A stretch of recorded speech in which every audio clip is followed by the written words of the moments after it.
Elizabeth Coleman is a screenwriter, playwright, and novelist. Her latest novel is A Routine Infidelity. She began her career as a script assistant on Home and Away and has since written for Australian shows including Sea Change, Secret Life of Us, All Saints, Blue Healers, Bed of Roses, Miss Fisher's Murder Mysteries, and Miss Fisher's Modern Murder Mysteries.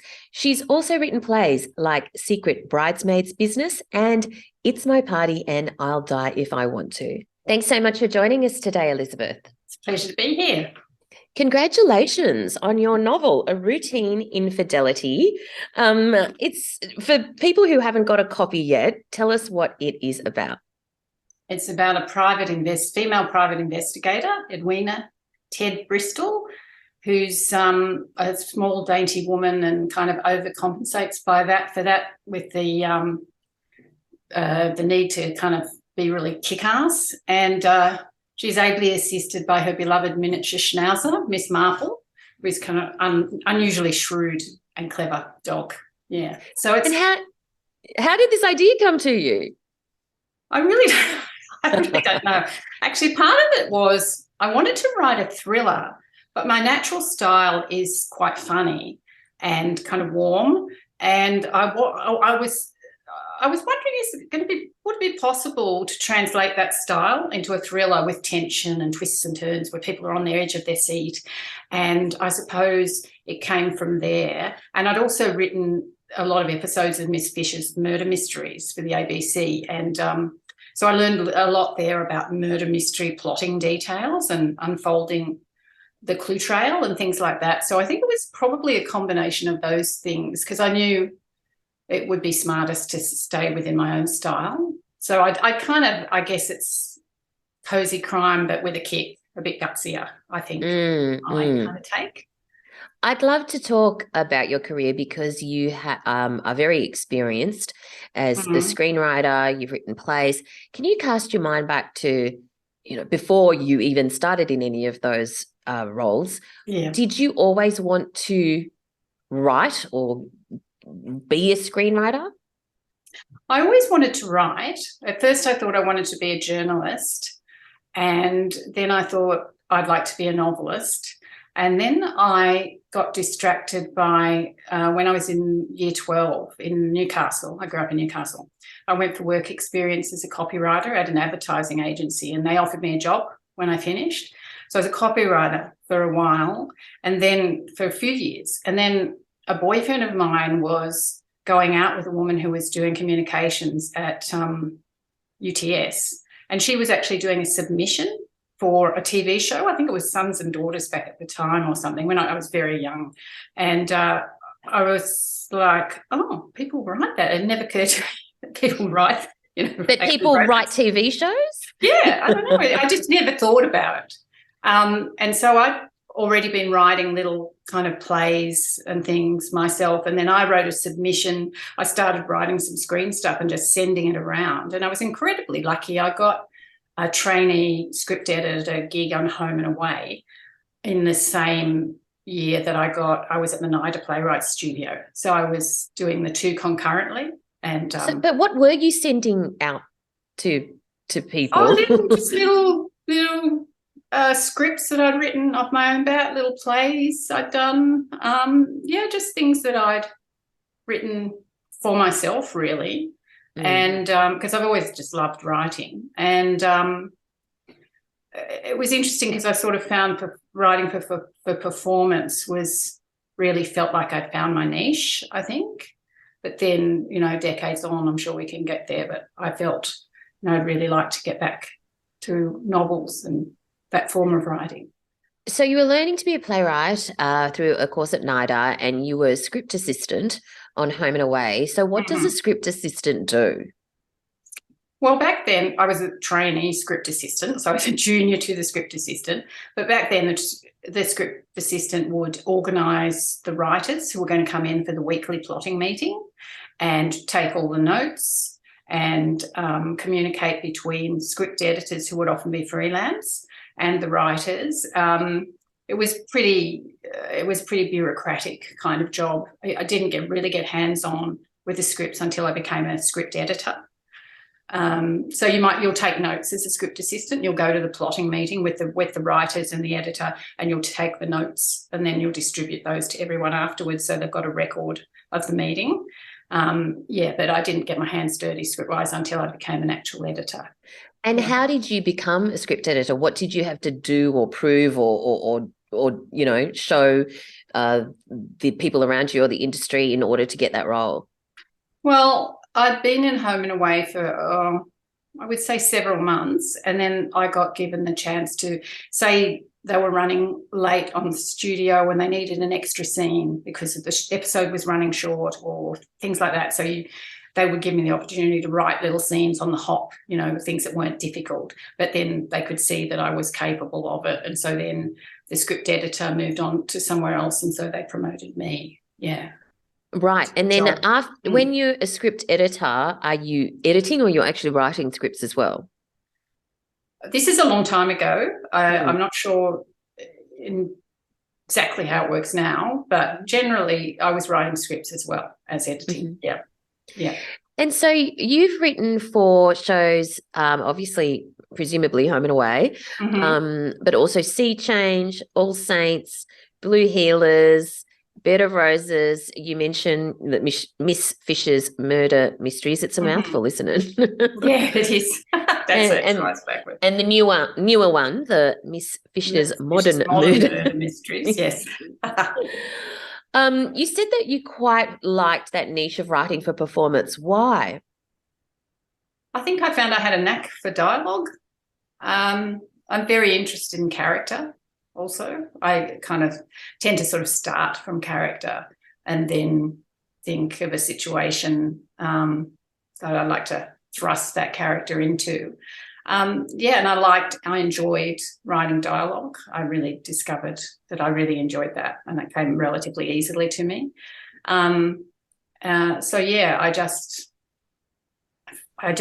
It felt like a really good fit for me. Yeah.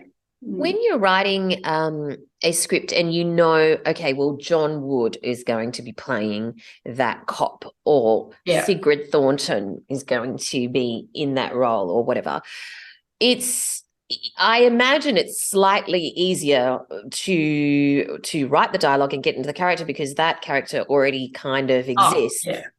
Yeah. What do you do, though, when it hasn't been cast, it's a brand new thing, and you have to make this character come alive? And how do you then determine the dialogue, and then when you see them speak it eventually, all those months or even years later, does it actually meet with what was in your imagination? Well, it's really interesting. So what you'll do is you'll plot the character really in a huge amount of detail. This is who they are, this is how old they are, this is what their upbringing was, these are their attitudes to things. So you've got a lot of detail around it. And then you write according to that detail that you're given. And hopefully you can bring this character to life on the page. But then, even better, you get a really good actor to come in. And when they come in, a good actor will bring so much to it, so that often you'll be at the start of a show and you'll create a character, and then the actor comes on and they bring so much to it, and they might have certain little mannerisms, or they might slip in, little words here and there, or an expression that's their own, and they become part of the character. And then you start writing to the actor, writing to the actor's strengths. So the characters can often evolve a lot when actors come along. Yeah. Are you still doing script writing? Yeah, I am. What shows are you doing now? Well, Miss Fisher's Modern Murder Mysteries was the most recent, but there's a couple of jobs quite likely to come up in the next month, but I'm not allowed to talk about it. Okay. This TV is really confidential until yes. Everybody's, the story, the deal. And so you said that you decades after starting in script writing, you felt that pull to write novels again. And now we have a routine infidelity. It's so different, isn't it? The process of incredibly different writing a novel. So how did you change gears? What did you have to do to go from writing in such a collaborative process? Because script writers, many people don't realize that script writers are involved with so many different people in the script department and as the show as a whole. There's so many meetings, there's so many discussions, there's so many notes from so many people. Yes. And parameters like, oh, we can only have this many outdoor scenes because we've only got this budget or whatever. Yeah. So, but also you write it in a shorter period of time. Much shorter. What did you have to do to switch gears? I think the plotting I'd had to do for TV was really helpful, learning structure, and early in my career working around commercial breaks and things. That's very helpful for story and structure. So I would, in terms of the story, I work with a woman called Michaela O'Brien who writes a lot of television. She's great. We sit down together and come up with the story. Well, I have the story, but she helps me flesh it out. I've got maybe 3 pages, and then I take it from there and, evolve it as I go. It was really interesting, though. When I first wrote my first novel, Losing the Plot, I had a little sign. I stuck a Post-it on my computer that said, there is no objective voice, because in TV, it's starting to change quite a bit, but in TV, when I was learning, there was no objective voice. It was the sunrise. She walks into the room. Mary picks the book up off the table. Whereas in the kind of writing I wanted to do was that everything was from a certain character's perspective, whoever was narrating at the time. So if somebody walks into the room in a tight black dress, how that will be reported is entirely different depending on the character. Like, Mary was wearing a fabulous black dress and it hugged her body, and Leslie thought, God, why can't I wear dresses like that? She always looks so amazing. Or there's somebody else, Leslie strutted in wearing this ridiculous dress. She looked like mutton dressed as lamb. It was all really important to me that there was no objective voice. And like I said, I had that on a computer. I reminded myself of that constantly. And in terms of the length, the difference in the length, basically what I did was I thought, well, okay, how much is 100,000 words? I worked out basically how much that was in prose on a page on my computer. And I thought, okay, I'm going to assume I'm going to write 200 pages, because I was thinking much more in pages than words, and I still do to a degree. So that means, because I already have my 3-page story, so if I say I've got 200 pages, that means this probably needs to happen around page 30. This probably should happen around page 70. It was really that loose. I was just sort of teaching myself this probably needs to, and then of course you write it and then you go, well, that needed to happen here, that should be there, but at least it's a starting point. So that was right. So you were already thinking of your 3-act structure kind of thing. I personally don't think in 3-act structure, and I actually never have, to be honest. I just sort of see, it's hard to describe. I just see the whole as a shape, and if there's gaps in the shape or there's holes in it, then I know it's not working. But if it's working, to me, it feels like one cohesive shape in it. So I think of it as one. Yeah, I just think of it as one. What does the shape look like? It looks like a circle. Mostly it looks like a circle. Well, it doesn't. It only looks like a circle if it's working. If it doesn't working, it just looks like a complete mess. But that's why I always need to do, and I have always with scripts and plays as well, I do what I call my spew draft, where I just bash it out. And even if it's not, sometimes I know I'm writing stuff that I'll end up losing, but it's important to write it in order to know that I can lose it. And then so I've got the whole thing. And then once I've got the whole thing, I can read it and I can go, well, that happens too late, or it needs to start here, or this character needs work, or that doesn't fly, or that. But I can't do that in isolation. I can't. For me, there's no point in getting one chapter or one scene absolutely perfect until I know how it fits into the whole. And then I'll go back and edit the whole thing in sequence. So when you are writing a script, because you have all these meetings with all of the other people, Yeah. you kind of know before you start typing where the story is going. Is that correct? Yes, very much so. Yes. You'll have a detailed plotting meeting where you might spend, 2 days on an episode or even 3 days. And then you go away and you do a thing that's called a scene breakdown, which is literally what it sounds. Scene 1, exterior shop. Then you detail who's in the scene and exactly what happens in the scene. And so you'll get a document that could be up to 25 pages. That's for one 60-minute episode. And then you give that to the producers and the in-house showrunner, script producer. They give you feedback on that, and then you start your first draft. So it's very structured, and it needs to be, because it's a continuous thing and different people are writing different episodes, so it has to be very rigorous. So yeah. And so then, did you apply the same principles to this novel? Because you're so used to already knowing what's going to happen, whereas some authors don't know what's going to happen and they just start writing. What was the situation here? Was that a hard habit to get out of? Or did you just apply the habit? No, it wasn't. I did not have I had 3 pages, and it ended up being 360. So no, I didn't. But I knew what I wanted to happen. And of course, things just occur to you as you go along. Oh, that'd be great. Oh yeah, what about that? Things that happen within. But in terms of the overall story, the sort of the 5 main beats, I had that. But I said a lot in between. And, once I found the characters and thought about how they'd respond to certain situations, all of that kind of grew and developed as well. So, yeah, it was nowhere near as detailed as a scene breakdown for a screenplay. Why a cozy crime mystery?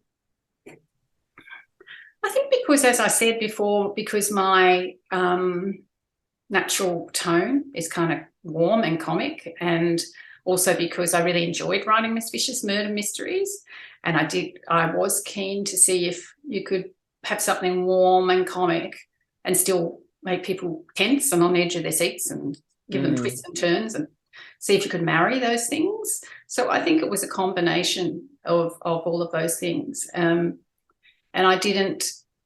there's some great, wonderful writing, as we know, that's very kind of bleak and grim, and it's not me. I didn't want to do that. Yes, I know exactly what you mean. Yeah. So did you have to take time away from your script writing, or did you kind of go, Mondays I'm doing script writing, Tuesdays I'm doing No. I really admire and envy people who can do that. I'm a very monogamous writer. I have to be doing one thing at once. So yeah, I took time off. There's no way that I could write, a third of the book and then leave it alone. I just have to structure it around, at least I've got my spew draft, and I'm very bad at, I heard a novelist in the States on a podcast he created those shows like Chicago Fire and stuff, and he also writes a lot of novels, and he was saying that he writes his novels from 5 a.m. to 6 a.m. every day.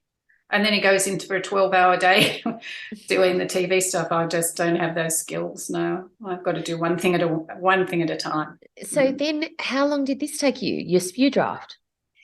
My spew draft was 3 months. And the whole thing to get the manuscript to the publisher was about 9 months.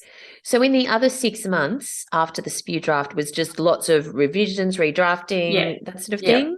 Yeah. So spew draft, leave it for a few weeks. So because by the time I've been with it that long, I can't see it, the wood for the trees. Leave it for a few weeks, come back, read it, go, oh, wow, that works. Oh, that doesn't work.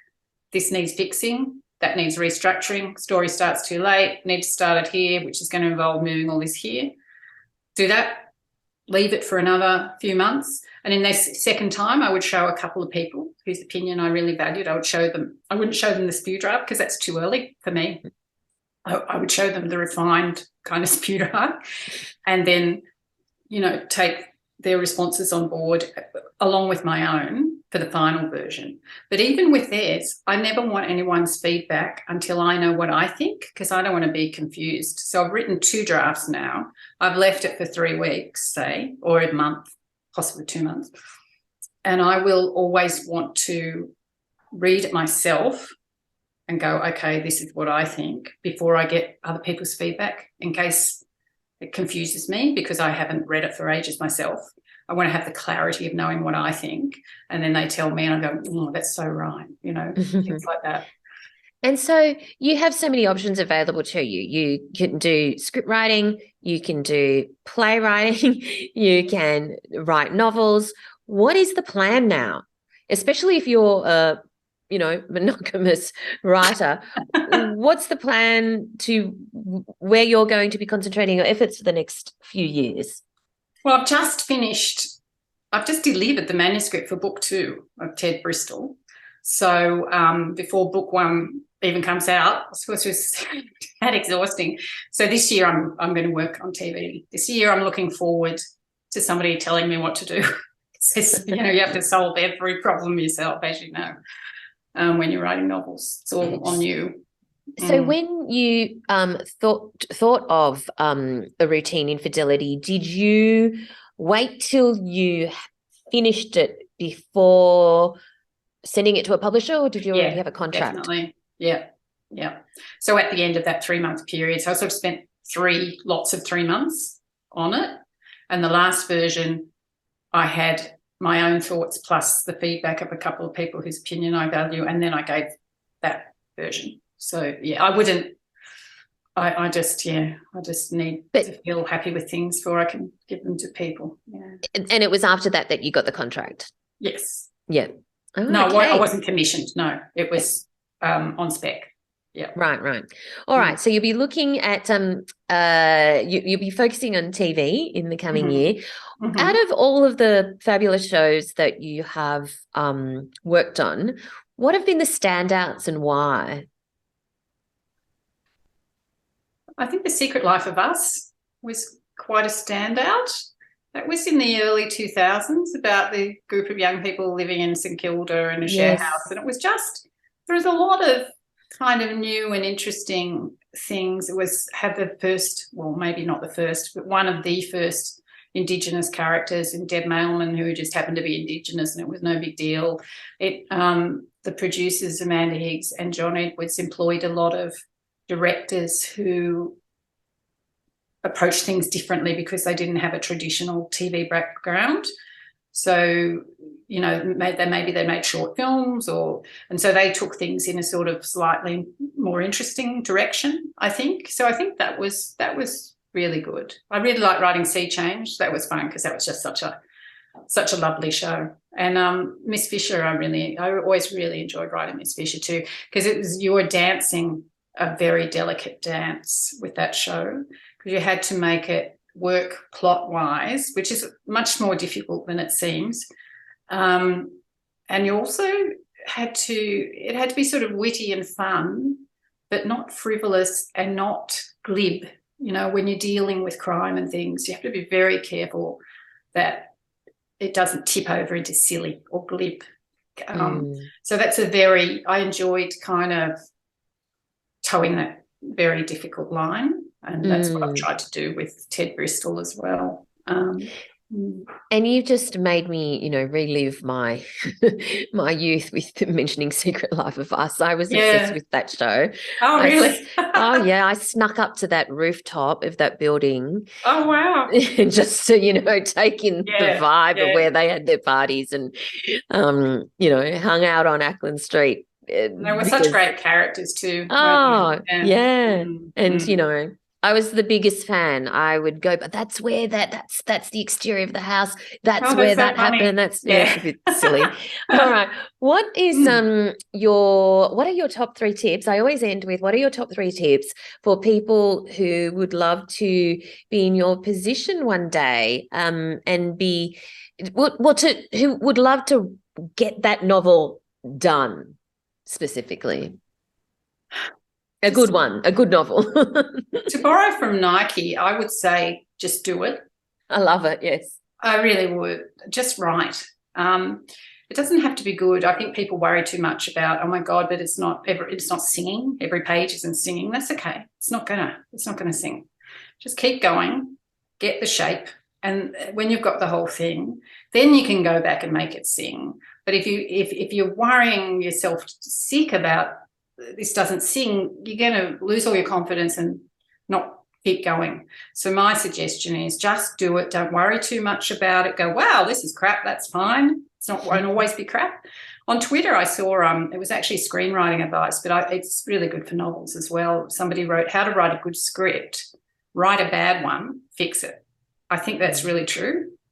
Because, I think it's very, very easy to get bogged down by demanding so much of yourself that it kind of can crush you. But if you give yourself permission to not do such a great job first time around, then it's very freeing, I think, and you'll probably find that you will do better work because you're allowing yourself not to, and just keep going till you have a shape and just brilliant. Just do it, really. Yes. So they're kind of all related. Just do it. Don't be too hard on yourself and keep going. Keep going. Go, well, that's not very good. Keep going. That's okay. I think I saw Elizabeth Gilbert wrote, she had some writing tips, and one of them was, she said every writer ends day one thinking that what they wrote is fantastic. Every writer sits down at their desk on day two, I'm paraphrasing, having reads what they did yesterday and thinks it's absolutely terrible. And the people who turn up again on day three, they're the ones who'll get to be real writers. You just got to turn up. Perfect. And on that note, congratulations on A Routine Infidelity, and thank you so much for your time today, Elizabeth. Thank you. Lovely to meet you. Thank you.